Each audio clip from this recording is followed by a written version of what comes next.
Young boy, ഒരു ചെറുപ്പക്കാരൻ. Named എന്ന് പറഞ്ഞു കഴിഞ്ഞാൽ എന്ന പേരിൽ നടത്തും, എന്ന പേരിൽ. അർജുൻ. അപ്പൊ നെയ്മഡ് അർജുൻ എന്ന് പറഞ്ഞാലോ അർജുൻ എന്ന പേരിൽ ഒരു ചെറുപ്പക്കാരൻ. ലവ്ഡ് വളരെയധികം ഇഷ്ടപ്പെട്ടു. എന്ത്? റീഡിങ് ബുക്സ്, പുസ്തകങ്ങൾ വായിക്കാൻ വളരെയധികം ഇഷ്ടപ്പെട്ടു. അപ്പൊ ഈ സെന്റൻസിന്റെ ഏകദേശം അല്ലെ മീനിങ് വന്നു. എന്താണ്? A young boy named Arjun loved reading books. Arjun എന്ന പേരിലുള്ള ഒരു ചെറുപ്പക്കാരൻ പുസ്തകങ്ങൾ വായിക്കാൻ വളരെയധികം ഇഷ്ടപ്പെട്ടു എന്നായി അല്ലേ. ഇനി അടുത്താണ് ഇവിടെ കണ്ടോ, day in and day out. ഇത് വളരെ പ്രധാനപ്പെട്ട ഒരു ഫ്രേസാണ്, വാക്യമാണ്, സെറ്റാണ്. അങ്ങനെ തന്നെ മനസ്സിലാക്കുക. രാവും പകലും, ഇതിനർത്ഥാണ് രാവും പകലും. Day in and day out. രാവും പകലും ഞാൻ ജോലി ചെയ്തു. I worked day in and day out. ഇവിടെ ഉണ്ടോ, രാവും പകലും. ഹീ സ്പെൻഡ് അവൻ ചിലവഴിച്ചു. അവേഴ്സ് മണിക്കൂറുകൾ. അവൻ രാവും പകലും മണിക്കൂറുകൾ ചിലവഴിച്ചു. എവിടെ നിന്നറിയോ? In the village library. In the village library. ഗ്രാമത്തിലെ ഒരു ലൈബ്രറിയിൽ, എന്ന് വെച്ചാൽ ഗ്രാമത്തിലെ ലൈബ്രറിയിൽ അവൻ മണിക്കൂറുകൾ ചിലവഴിച്ചു. അതും രാവും പകലും. നന്നായി.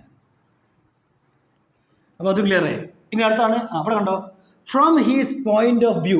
ഇത് വളരെ പ്രധാനപ്പെട്ട നമ്മുടെ രണ്ടാമത്തെ ഫ്രേസാണ് ഈ സ്റ്റോറിയിലെ. ഇവിടെ കണ്ടോ, from his point of view എന്ന് പറഞ്ഞു കഴിഞ്ഞാൽ അവൻ്റെ കാഴ്ചപ്പാടിൽ. അവൻ്റെ കാഴ്ചപ്പാടിൽ. ഇവിടെ ഹിസ്സിന് പകരം ഞാൻ മൈ ആണ് പറഞ്ഞെങ്കിലോ, from my point of view, എൻ്റെ കാഴ്ചപ്പാടിൽ. From your point of view, നിങ്ങളുടെ കാഴ്ചപ്പാടിൽ. അപ്പം എന്തായി? അവൻ്റെ കാഴ്ചപ്പാടിൽ ബുക്സ് വേർ, പുസ്തകങ്ങളായിരുന്നു എന്ത്? ദ ബെസ്റ്റ്, ഏറ്റവും നല്ല teachers in the world. In the world എന്ന് പറഞ്ഞാൽ ലോകത്തിൽ അല്ലേ. അപ്പം എന്തായി? From his point of view books were the best teachers in the world. അവൻ്റെ കാഴ്ചപ്പാടിൽ ഈ ലോകത്തിലെ ഏറ്റവും നല്ല ടീച്ചേഴ്സ് എന്ന് പറയുന്നത് പുസ്തകങ്ങളായിരുന്നാണ്. ഇനി അടുത്ത് നോക്കാം. ഇവിടെ കണ്ടോ, വൺ ഡേ, ഒരു ദിവസം. വൈൽ എന്ന് പറഞ്ഞു കഴിഞ്ഞാൽ ഇടയിൽ നിന്നാണ്, എന്തെങ്കിലും ഒരു കാര്യം ചെയ്യുന്നതിനിടയിൽ. ലുക്കിംഗ് ഫോർ എന്ന് പറഞ്ഞു കഴിഞ്ഞാൽ തിരയുക. അപ്പം എന്തായി? വൈൽ ലുക്കിംഗ് ഫോർ എന്ന് പറഞ്ഞു കഴിഞ്ഞാൽ തിരയുന്നതിനിടയിൽ. എന്ത് തിരയുന്നതിനിടയിൽ എന്ന് പറയാമോ? എ സ്റ്റോറി ബുക്ക്, ഒരു കഥാപുസ്തകം തിരയുന്നതിനിടയിൽ. ഹീ ഫൗണ്ട് അവൻ കണ്ടെത്തി. എന്ത്? ആൻ ഓൾഡ് ഡയറി, ഒരു പഴയ ഡയറി. അപ്പം എന്തായി? One day while looking for a story book he found an old diary. ഒരു ദിവസം അവൻ ഒരു കഥാപുസ്തകം തിരയുന്നതിനിടയിൽ അവനൊരു പഴയ ഡയറി കണ്ടെത്തി. അതും എവിടെയാണ് കണ്ടെത്തിയെന്ന് പറയുമോ? Right under his nose. ഇത് വളരെ പ്രധാനപ്പെട്ട അടുത്ത ഫ്രേസാണ്. റൈറ്റ് അണ്ടർ ഹിസ് നോസ് എന്ന് പറഞ്ഞു കഴിഞ്ഞാൽ അവൻ്റെ കണ്ണ് മുന്നിൽ. അവൻ്റെ കണ്ണ് മുന്നിൽ. ഇവിടെ ഹിസ്സിന് പകരം ഞാൻ മൈ ആണ് പറഞ്ഞെങ്കിലോ, റൈറ്റ് അണ്ടർ മൈ നോസ്, എൻ്റെ കണ്ണ് മുന്നിൽ അല്ലേ. എൻ്റെ കണ്ണ് മുന്നിൽ വെച്ചാണ് അവൾ അവനെ അടിച്ചത്. പറയാം, she beat him right under my nose, അങ്ങനെ പറയാം. ഓക്കെ. അപ്പോൾ എന്താണ്? അവൻ ഒരു പഴയ ഡയറി കണ്ടെത്തി. റൈറ്റ് അണ്ടർ ഹീസ് നോസ് എന്ന് വെച്ചാൽ അവൻ്റെ കണ്ണ് മുന്നിൽ. On A dusty shelf. ഇവിടെ ഉണ്ടോ ഡസ്റ്റി എന്ന് പറഞ്ഞു കഴിഞ്ഞാൽ പൊടിയുള്ളതാണ്, പൊടിയുള്ള. ഓക്കെ. പൊടി പിടിച്ച എന്ന് പറയാം, പൊടി പിടിച്ച. അപ്പോൾ പൊടി പിടിച്ച ഷെൽഫ് എന്നായില്ലേ, പൊടി പിടിച്ച അൽമാറ എന്നായി.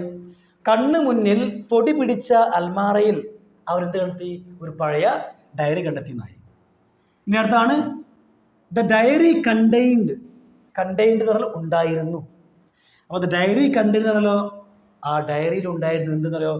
വാല്യുബിൾ, വിലപ്പെട്ട വിലപ്പെട്ട ഇൻഫർമേഷൻ, വിലപ്പെട്ട വിവരങ്ങൾ ഉണ്ടായിരുന്നു. അതും എന്തിനെ കുറിച്ചെന്നറിയോ?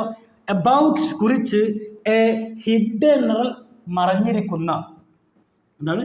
എ ഹിഡൻ ഗാർഡൻ, ഒരു മറഞ്ഞിരിക്കുന്ന പൂന്തോട്ടത്തെ കുറിച്ചുള്ള വിലപ്പെട്ട വിവരങ്ങൾ ആ ഡയറിയിൽ ഉണ്ടായിരുന്നതായി.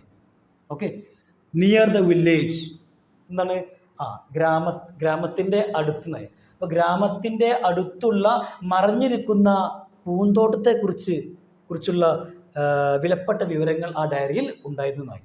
Complete meaning. ഇനി അടുത്ത പ്രധാനപ്പെട്ട ഫ്രേസ് ഇവിടെ കാണാം. ഓക്കെ, ഇതൊക്കെ ഒന്ന് നോട്ട് ചെയ്യണേ. ഇൻ ദി ആഫ്റ്റർ മാത്ത് ഇപ്പോഴുണ്ടോ? In the aftermath. In the aftermath എന്ന് പറഞ്ഞു കഴിഞ്ഞാൽ ശേഷം. വളരെ സിമ്പിളാണ്, വളരെ സിമ്പിളാണ്. ഇൻ ദി ആഫ്റ്റർ മാത്ത് ശേഷം എന്താണ്? ശേഷം ഓഫ് ഹിസ് ഡിസ്കവറി. ഇവിടെ കണ്ടോ? ഹിസ്, അവൻ്റെ കണ്ടുപിടുത്തുണ്ടോ? അവൻ്റെ എന്താണ്? ഡയറി കണ്ടുപിടിച്ചില്ലേ? അപ്പോൾ അവൻ്റെ കണ്ടുപിടുത്തത്തിന് ശേഷം എന്നായി അല്ലേ? In the after the math of his discovery എന്ന് പറഞ്ഞു കഴിഞ്ഞാൽ എന്തായി? അവൻ്റെ കണ്ടുപിടുത്തത്തിന് ശേഷം, കണ്ടുപിടിച്ചു, അതിന് ശേഷം Arjun and he's friends, Arjun അതുപോലെ അവൻ്റെ കൂട്ടുകാരും സെർച്ച്ഡ് ഫോർ എന്ന് പറഞ്ഞാൽ തിരഞ്ഞു എന്നായി. അപ്പോൾ ഇവിടെ ഒരു സംശയം വരാൻ സാധ്യതയുണ്ട്. ലുക്ക് ഫോർ എന്ന് പറഞ്ഞാലും തിരയുക, സെർച്ച് ഫോർ എന്ന് പറഞ്ഞാലും തിരയുക. അതെ, രണ്ടും സെയിം അർത്ഥമാണ്. ലുക്ക് ഫോർ എന്ന് പറഞ്ഞാൽ നമ്മൾ സാധാരണയുള്ള തിരച്ചിലുണ്ടല്ലോ, സാധാരണ നമ്മൾ തിരയില്ല, അതിന് നമ്മൾ ലുക്ക് ഫോർ എന്ന് പറയാം. സെർച്ച് ഫോർ എന്ന് കഴിഞ്ഞാൽ ശ്രദ്ധയോടെ തിരയുക എന്നാണ്. Searched for the garden. അപ്പം എന്തായി? അർജുനും അവൻ്റെ കൂട്ടുകാരും എന്തായി? ആ ഒരു മറഞ്ഞു നിൽക്കുന്ന പൂന്തോട്ടമല്ല, ആ പൂന്തോട്ടം തിരഞ്ഞു എന്നായി. ആൻഡ് അതുപോലെ ഫൈനലി അവസാനം ഫൗണ്ട് ഇറ്റ്, അവസാനം അത് കണ്ടെത്തി. ഇനി അടുത്താണ് ഇവിടെ കണ്ടോ? ദ വില്ലേജേഴ്സ് ഗ്രാമത്തിലെ ആളുകൾ അല്ലെങ്കിൽ ഗ്രാമവാസികൾ താങ്ക്ഡ് അർജുൻ. താങ്ക്ഡ് എന്താണ്? നന്ദി പറഞ്ഞു. ആരോട്? അർജുനോട്. From the bottom of the heart. ഇത് വളരെ പ്രധാനപ്പെട്ട സംഭവം കേട്ടോ. From the bottom of the heart. ഇതൊക്കെ നമുക്ക് സ്പീച്ചിൽ വളരെ ഭംഗിയായിട്ട് പറയാൻ കഴിയും. From the bottom of the heart, ഹൃദയത്തിൻ്റെ ഭാഷ. ഇതിൻ്റെ മീനിങ് ആണ് ഹൃദയത്തിൻ്റെ ഭാഷയിൽ. From the bottom of the heart I want to talk to you something. ഹൃദയത്തിൻ്റെ ഭാഷയിൽ ഞാൻ നിങ്ങളോട് കുറച്ച് കാര്യങ്ങൾ പറയാൻ ആഗ്രഹിക്കുന്നു.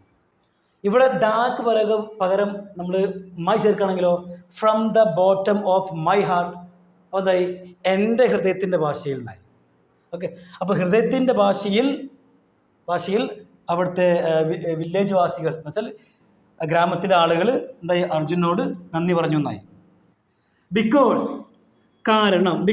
കാരണം ദ ഗാർഡൻ ബിക്കേം, കാരണം പൂന്തോട്ടം ആയിത്തീർന്നു.